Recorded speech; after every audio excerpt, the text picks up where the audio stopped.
in Rye, New York, in 1963.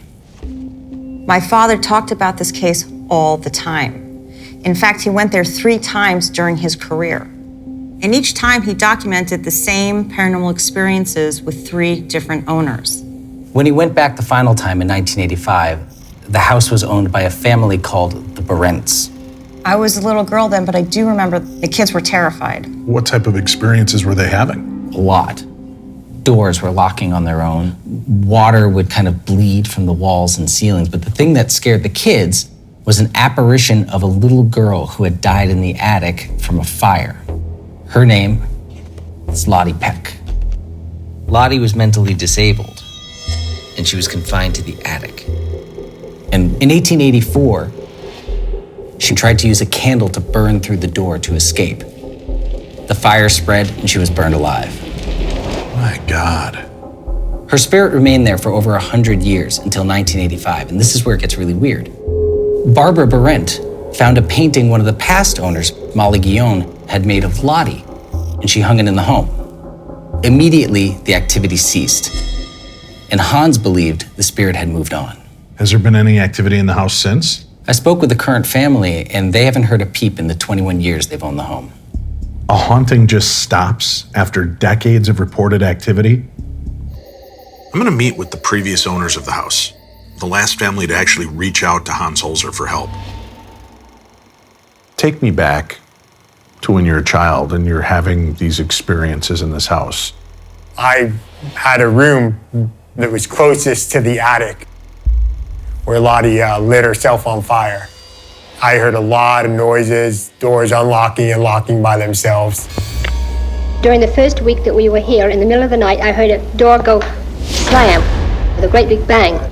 So I went to investigate and found it was a door that had slammed that went up the back servants' staircase. For a period of several months, we continually heard that door slam. Tony, what you're telling me, I've heard in Hans's files. Other residents have experienced the same thing. Were you ever able to physically see the lock turn in place? Yes. I know the downstairs lock had 3 locks on it. The biggest lock was the chain lock.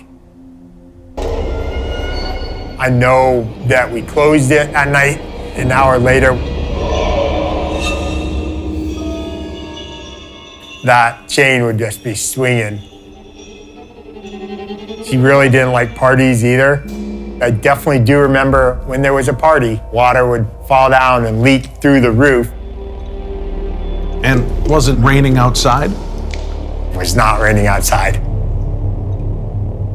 I'm sure your parents have got to check to see if their pipes are leaking. They would call contractors and they would tear up the wall and they'd have no explanation for it. After we hung Lottie in the entrance hall, all strange activities seemed to stop. Tell me about the visit with Hans Holzer and what that was like. He really felt that he had gotten rid of the spirits, that he had put them to rest. So he was a little surprised, I think, to hear about the incidents that we had had. He said, well, sometimes the spirits just haven't moved on. Now, when Hans visited the Peck House twice in the 1960s, he brought with him a transmedium named Ethel Myers. I have some actual audio from those visits. Would you like to actually hear it? I would love to hear it. We believe this is Ethel channeling Lottie.